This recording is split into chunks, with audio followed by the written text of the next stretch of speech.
Good morning, good afternoon, good evening, depends on your time. My fellow freedom fighters, Biafrans, Oduduwas, Middle Belters, and Lambazonia. Welcome back to Omo Biafra TV. My old subscribers, you guys are the best. Those who are watching without subscribing, what are you waiting for? Dear sister, a favor, go ahead if you like what we're doing here. Smack the red button, click the notification bell so whenever we upload, you'll be able to get the notification.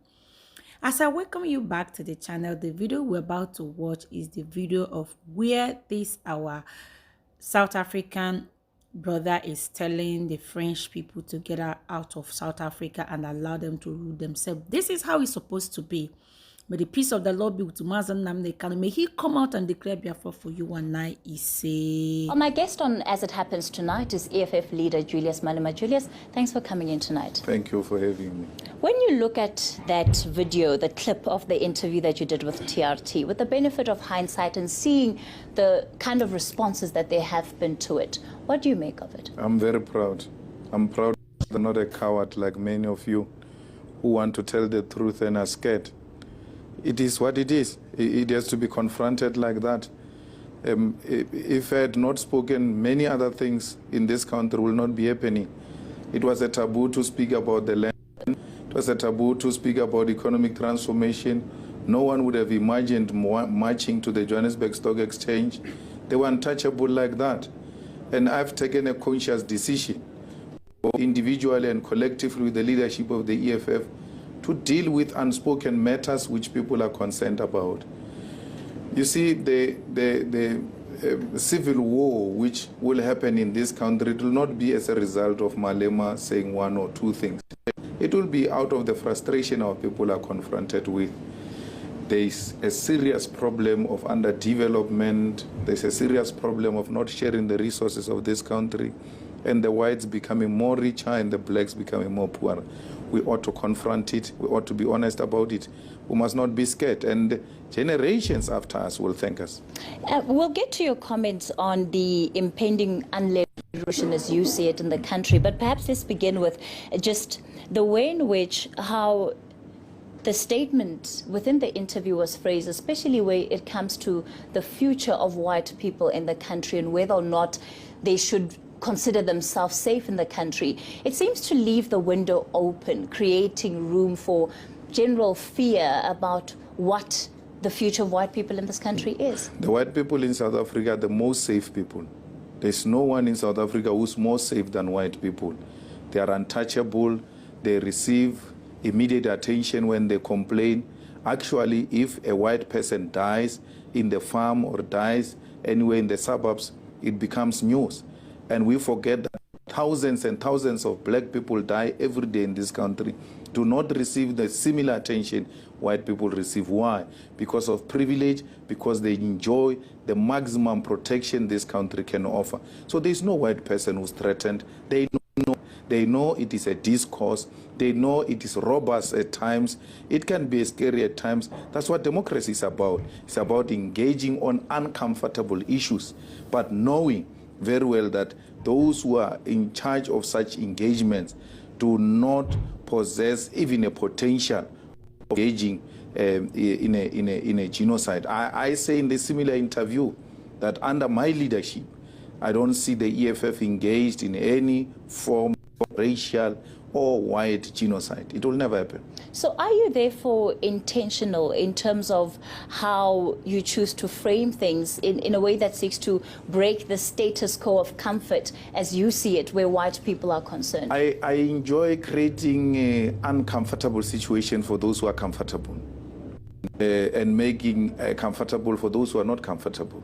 That's the way we can disrupt the status quo.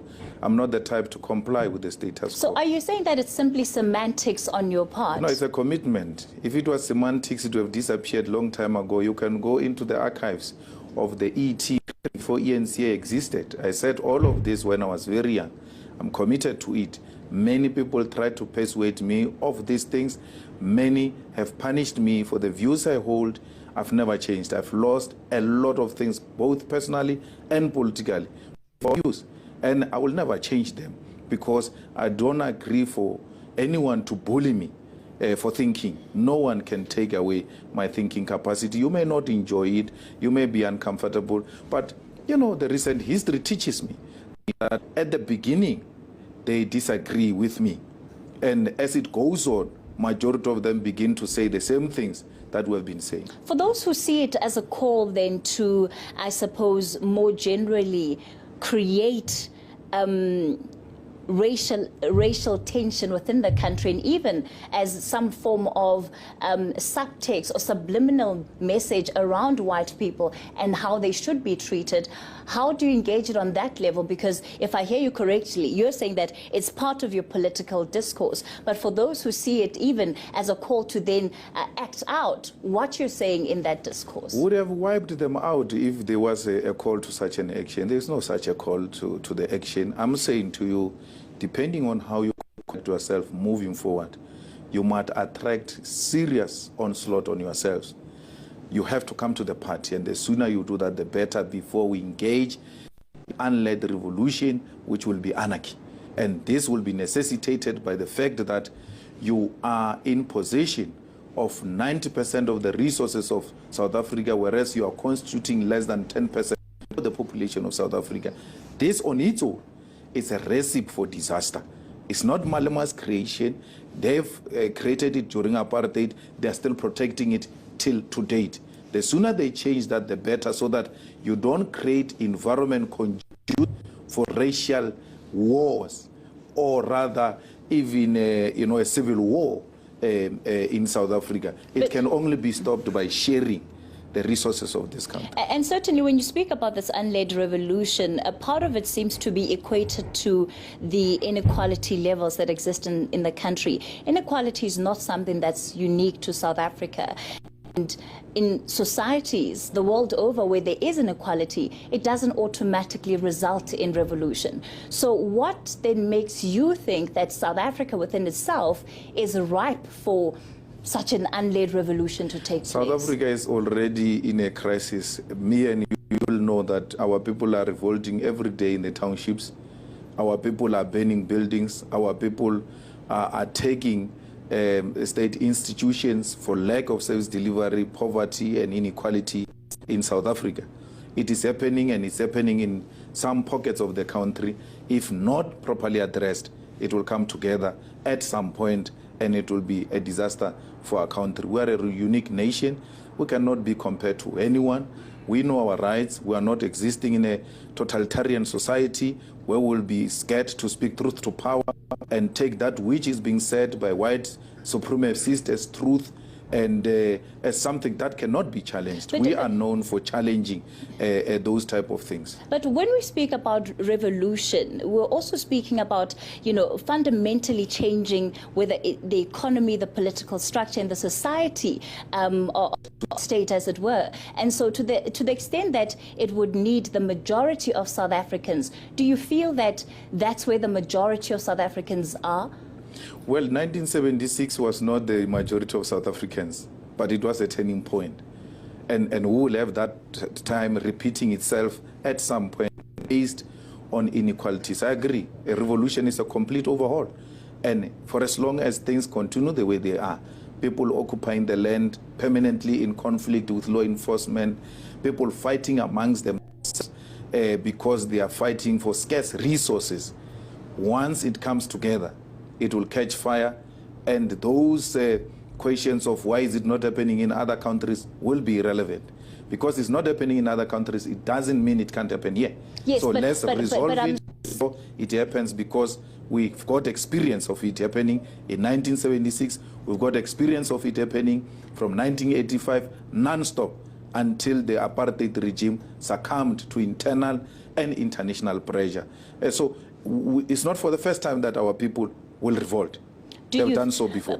So what I'm really pointing to is the support of the masses in such an uprising, at least as a revolution, rather, as you see it. The masses are on board. The masses are themselves complaining, but they are hoping that the solution will come with the leadership, particularly from different political formations. They see us engaging. They see us pushing.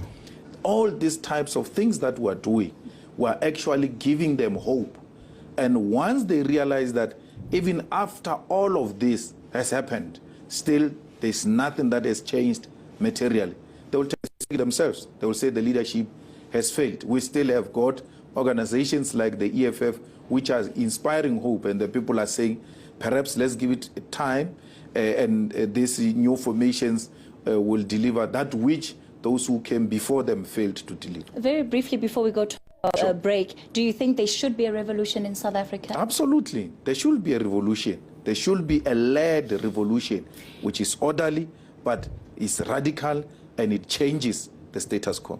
What does South Africa look like post-revolution? What kind of system would be in place post-revolution? Post-revolution, the state will own the strategic means of production. The economy will be in the hands of the people as envisaged by the Freedom Charter. The land shall be in the hands of our people. And there will be equal society. In that equal society, there shall be peace and harmony. All right, we're going to continue our conversation with Julius Malema on As It Happens. Thank you for watching. If the video interests you, please share.